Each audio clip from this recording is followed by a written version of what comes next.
The rift in the stars. The universe was vast, cold, and indifferent.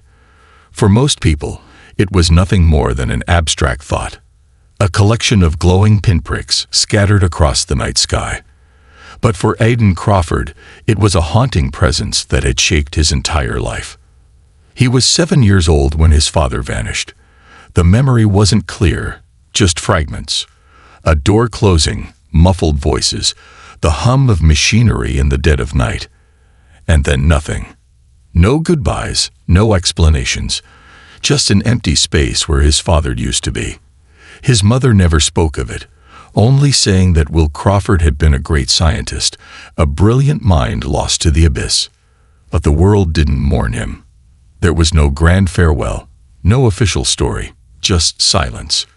Aidan spent years trying to forget, drowning the mystery in the mundanity of everyday life. But some wounds never truly healed. That was why, when 2 government agents showed up at his apartment in the middle of the night, he already knew it had something to do with his father. He didn't know how, he didn't know why. But the weight in his gut told him that whatever they were about to say would change everything. They didn't introduce themselves. One was older, grizzled, with sharp eyes that had seen too much.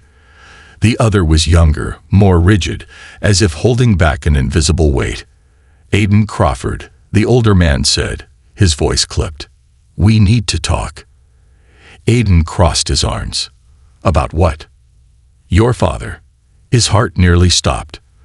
The words struck him like a hammer. He forced himself to keep his face neutral, but his mind was racing.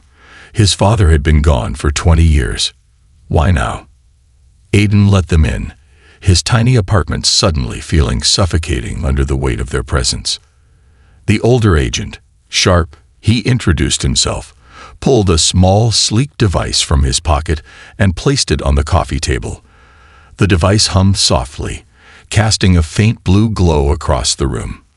"This is a classified matter," Sharp said. "We're only here because you're the last person on Earth who can help us." Aidan exhaled slowly, trying to keep his voice steady. "Help you with what?" The younger agent, Grady, leaned forward.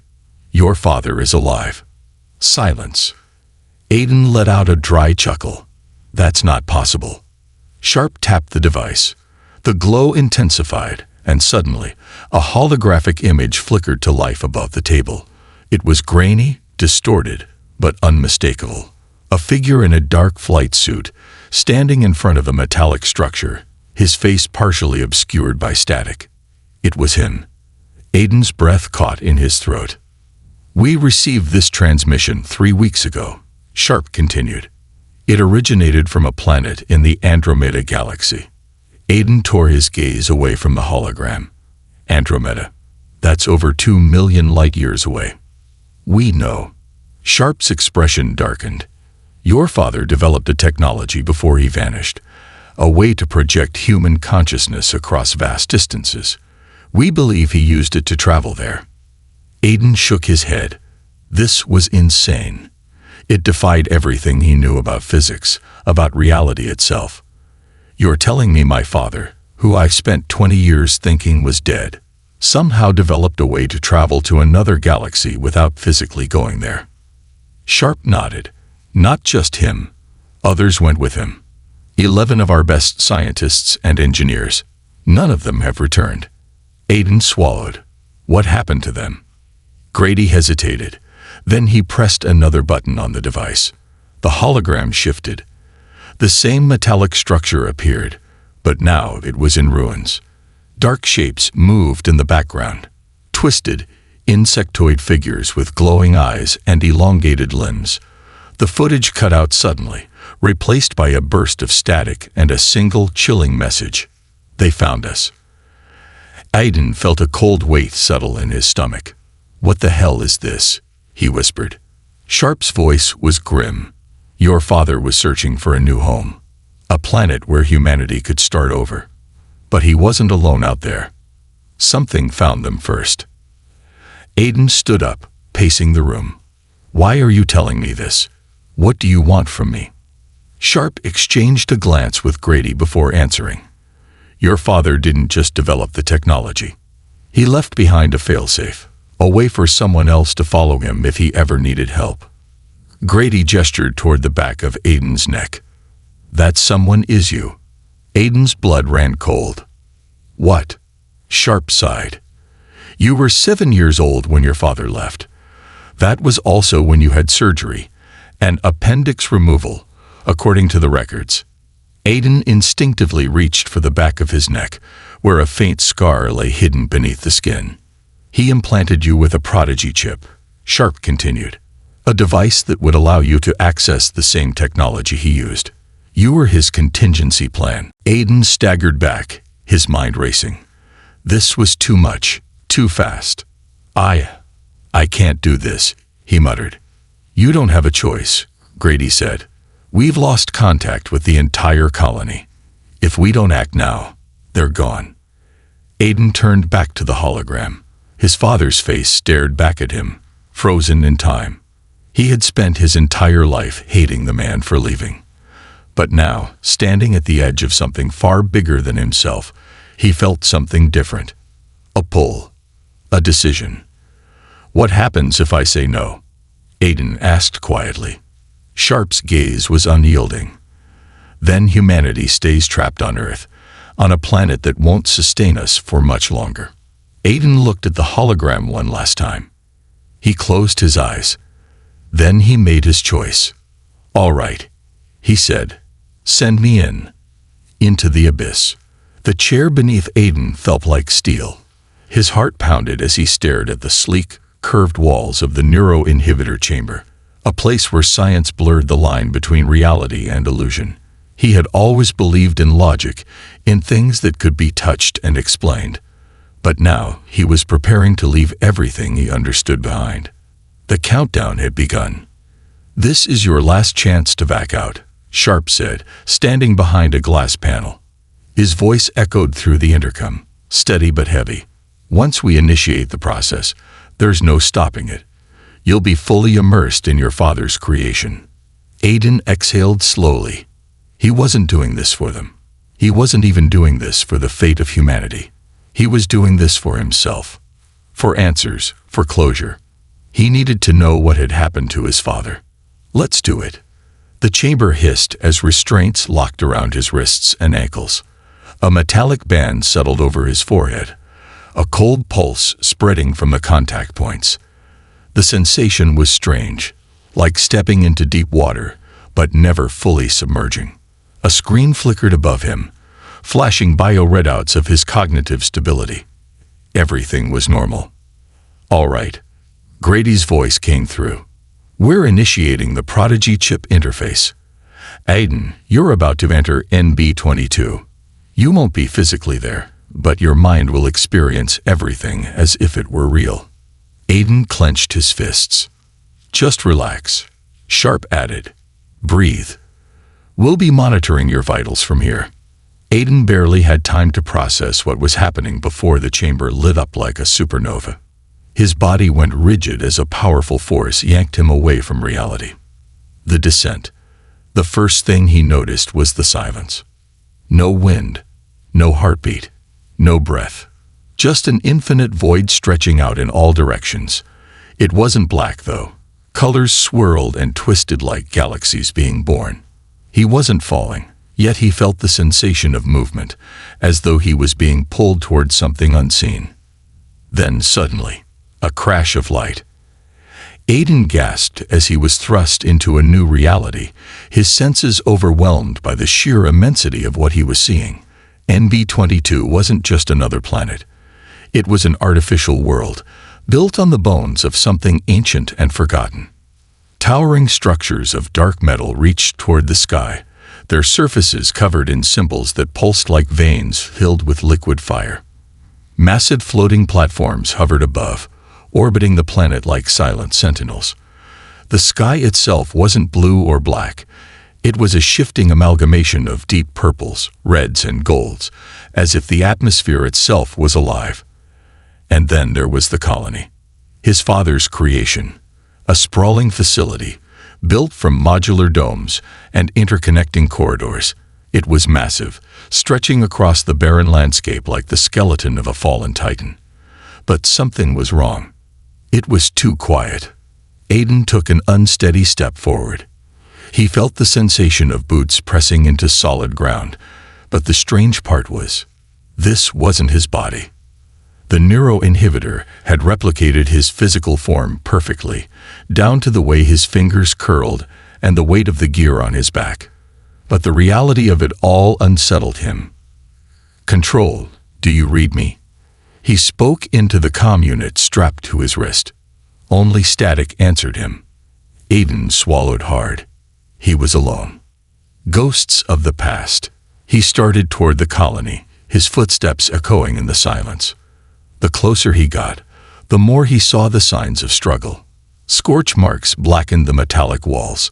Equipment lay abandoned, half buried in the alien dust. A rover had been overturned near the entrance, its wheels still twitching slightly as if caught in a perpetual glitch. Aiden reached for the control panel beside the main airlock.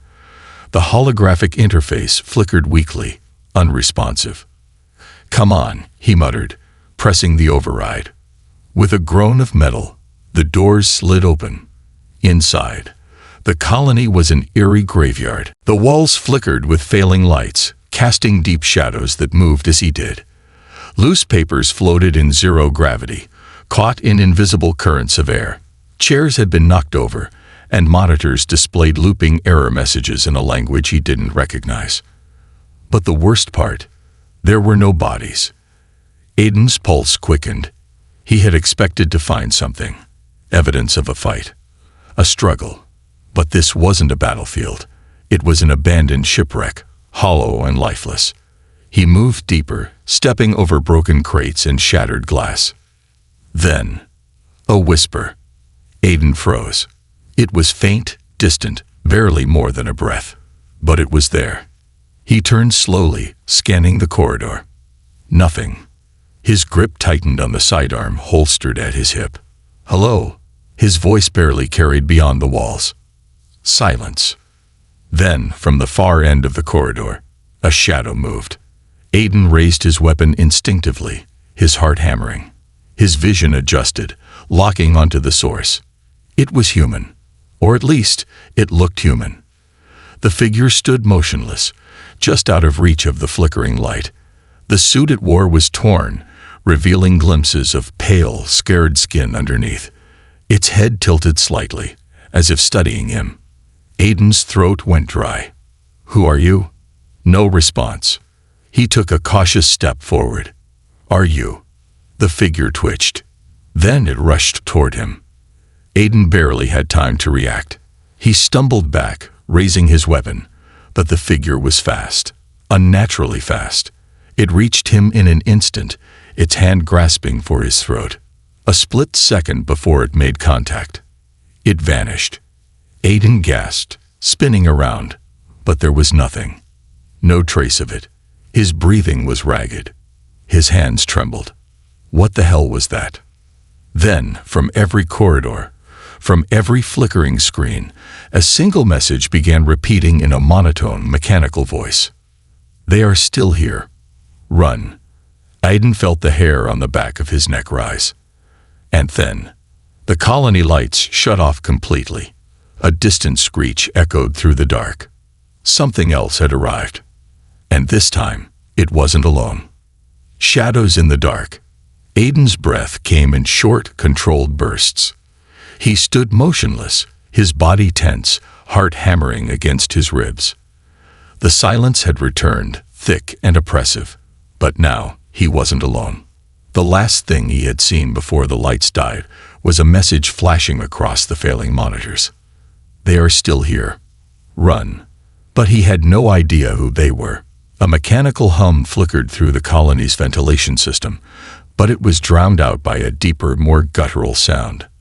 A skittering noise, distant but unmistakable. Aiden's fingers tightened around the grip of his weapon. He forced himself to think. Panic would get him killed. He activated his HUD display, the soft blue light illuminating his face as his visor adjusted to low light mode. The colony's layout appeared in the corner of his vision, but it was a fragmented mess. Half the structure was offline. Entire sections red-marked as unreadable. Still, one thing was clear. He wasn't trapped yet.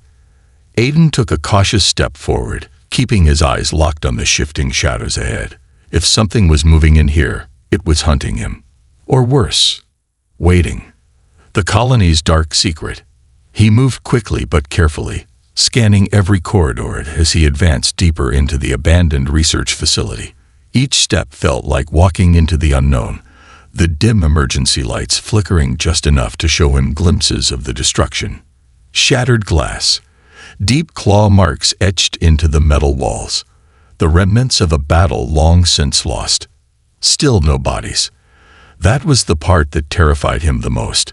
Whatever had happened here, it had been fast, efficient, and whatever remained had erased the evidence. Aiden swallowed hard and pushed forward. Then, a sudden noise, a metallic clang, sharp and deliberate, echoed from somewhere up ahead. He raised his weapon, adjusting his stance, and activated his thermal scanner. A ripple of red and orange bled across his HUD, heat signatures bleeding through the walls. There was something moving ahead, something big. His pulse quickened. He rounded a corner, pressing his back against the cold steel as he edged toward a shattered bulkhead leading into the greenhouse sector. Through the broken glass, he could see it. The massive biodome, once filled with lush plant life, was now a graveyard. Overgrown vines twisted through the steel framework, hanging like lifeless corpses. The air shimmered, thick with moisture, creating a haze that distorted everything beyond a few feet. And then, in the fog, a figure. Not human. Aiden froze. It was tall, its elongated body partially obscured by the mist. Its limbs were wrong, moving with an unnatural grace, its head tilting sharply as if listening. Aiden's breath hitched. This wasn't just another species. It was something far worse. It knew he was there. The hunter and the prey. Aiden didn't move, didn't blink. The creature remained still, waiting. And then, it vanished. Not in a burst of speed, not in a blur of movement. It simply disappeared, melting into the mist like it had never been there. Aiden felt ice crawl down his spine. His instincts screamed at him to run. Instead, he did the opposite. He took a slow, calculated step forward. If it was hunting him, it meant one of two things. Either it was testing him, seeing if he was worth the effort, or it was waiting for him to make a mistake. And Aiden Crawford didn't make mistakes. His father had drilled that into him before he vanished. Observe, adapt, survive. His boots barely made a sound as he navigated through the shattered greenhouse, eyes scanning every possible vantage point. His gut told him the creature was still here, watching, calculating. And then, a whisper, a voice. Aiden snapped his weapon up, spinning toward the source. The voice wasn't human. It was layered, a collection of overlapping sounds, as if multiple voices were speaking in eerie synchronization. You are not one of them. Aiden's mouth went dry. What? The whisper came again. The others did not listen. You will. Aiden took a slow, controlled breath. Who are you? Silence. Then, from the mist, movement. The air shimmered, and suddenly, the creature was standing right in front of him. Aiden barely had time to react. It was tall, its body shifting with an almost liquid smoothness. Its skin was semi-translucent, revealing an intricate lattice of bioluminescent veins running beneath its surface. And its eyes. Deep pools of gold, filled with something that wasn't human, but wasn't entirely alien either. Aiden's grip tightened on his weapon. The creature tilted its head, as if studying him, then spoke again, its voice a chilling mix of curiosity and something else. Your father was warned. He did not listen. Aiden's heart stopped. His father. He had been here. He had spoken to this thing.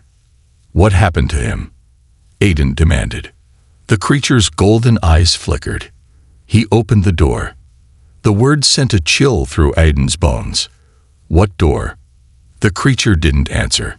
Instead, it reached forward, faster than Aiden could react, and pressed one long, clawed finger against his forehead. Aiden's vision exploded. Visions of the end. It wasn't pain. It wasn't even fear. It was knowledge. A flood of memories that weren't his. Images, flashes, fragments of the past. He saw the colony before the fall, saw the scientists working, saw his father standing before the same creature, speaking in hushed, urgent tones. He saw a gateway, an ancient structure buried deep beneath the colony, a doorway to something beyond human understanding. And he saw what happened when they opened it. A rip in space, a breach between realities, a flood of shadows pouring through. Screams, blood, a massacre. The colony had never stood a chance. Aiden felt his body jerk violently, his mind trying to reject what it was seeing. And then, as suddenly as it had begun, the vision stopped. He collapsed to his knees, gasping for breath. The creature stood over him, silent, watching. Aiden forced himself to speak, his voice barely above a whisper. "You killed them." The creature's golden eyes flickered again. No. A pause. They let something through. Aiden felt the weight of those words settle into his chest. The colony hadn't been attacked. It had been erased, because his father had unlocked something that should have remained sealed. The creature stepped back, its form beginning to fade. Aiden staggered to his feet. "Where's my father?" The last thing the creature said before it vanished chilled him to his core. "Not here." And then, the alarms began to scream. Something else had arrived. Something that wasn't friendly. The war beyond the gate. Aiden had spent his entire life believing in the boundaries of reality. What was real? What was fiction? What was science? What was myth? But standing there, breathless, trembling, mind reeling from the visions that had just seared into his consciousness, he realized that those boundaries had been shattered. He wasn't just dealing with an abandoned colony, a failed mission, or a missing father. He was standing on the edge of something much, much bigger. The alarm screamed through the facility, echoing like a funeral bell. The once flickering lights were now strobing wildly, bathing the corridors in violent flashes of red and white. Somewhere deep inside the colony, something huge was moving, and it was coming for him. Aiden forced himself to move. He bolted through the darkened corridors, his boots thudding against the steel floor. His HUD flashed warning messages, struggling to compensate for the failing systems around him. His mind was still raw from the alien knowledge that had been forced into his skull, but there was no time to process it now. Survival first, questions later. He turned a sharp corner, then skidded to a stop. The hallway ahead of him had collapsed. Twisted metal beams jutted out like broken ribs, blocking his path. The emergency bulkhead had sealed shut, cutting off his escape route. Damn it. Aiden slammed his fist against the wall. The colony was a maze, and now he was trapped inside it. And then, a thunderous impact shook the ground beneath him. The walls trembled. The lights flickered wildly. Aiden turned just in time to see the ceiling split open behind him, and from the darkness above, something massive dropped into the corridor. The behemoth arrives. The first thing Aiden noticed was the size. The creature that landed in front of him was no ordinary predator. It was massive, at least 12 feet tall, its broad, armored frame barely fitting inside the tight corridor. Its body was covered in obsidian black plating, its exoskeleton glistening under the emergency lights like polished stone. Its head, elongated and smooth, lacked facial features, no eyes, no mouth, just a sleek, curved surface, like a living weapon forged for destruction. But the worst part, its arms. Bladed, razor-sharp appendages, each nearly as long as Aiden was tall, carved into wicked scythes, and even in the dim light, he could see that they were stained with something dark. Blood.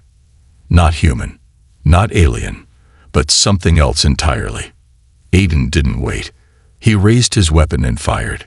The plasma rounds exploded from his rifle, slamming into the creature's chest. But instead of penetrating, the energy dispersed like water against a rock. The creature didn't even flinch. Aiden barely had time to react before it moved. It lunged forward with terrifying speed, its massive scythe-like arms swinging down in a blur of motion. Aiden dove to the side, barely avoiding the attack as the blade cleaved into the steel wall behind him, slicing through it like paper. The force of the impact sent a shockwave through the corridor, hurling debris in all directions. Aiden crashed into the ground, rolling just in time to dodge the next strike. His mind was racing. He couldn't fight this thing. It was too fast, too strong, too invincible. There was only one option: escape, a desperate gambit. Aiden scrambled to his feet, pushing his body into overdrive. He had seconds, maybe less, before the creature attacked again. His eyes darted to the collapsed corridor behind him. No way through. The bulkhead doors. Locked. His only option was up. His grappling module. He reached for his utility belt, fingers flying across the small device clipped to his waist. The mechanism hummed to life, its tether lock snapping into place. The creature charged. Aiden jumped. He fired the grappling hook, the line snapping onto a beam above.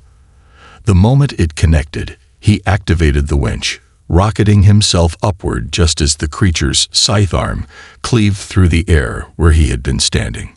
He slammed against the upper ventilation shaft, scrambling inside just as the monster roared. A deep, guttural sound that sent a shockwave through the entire colony. Aiden crawled forward, gasping for breath, the tight metal shaft pressing in on all sides. His muscles burned. His lungs ached. But he was alive. For now. Below, the creature was waiting, watching, hunting. And Aiden knew that next time, he wouldn't be so lucky. The forgotten chamber. Aiden pushed forward, moving through the cramped ventilation shaft inch by inch. Every sound felt like a thunderstorm in his ears. His breath, his heartbeat, the soft scrape of metal beneath him. His HUD flickered again, still unstable, but one notification caught his attention. Unregistered facility detected. Aiden frowned. Unregistered. That wasn't possible. He had mapped the entire colony before entering. He knew every sector, every hidden lab, every research wing. But this wasn't on any blueprint. His mind flashed back to what the alien had told him. Your father opened the door. Aiden's stomach tightened. Slowly, he shifted toward the shaft's end, where a faint blue glow pulsed beneath the metal grating. With one last breath, he dropped down. The air in the chamber was thick, charged with an energy that made the hairs on his arms stand on end. The walls were different, not built by human hands, but by something older. Symbols pulsed along the surface, shifting and changing as if they were alive. And at the center of the chamber, a door. It wasn't made of metal. It wasn't man-made.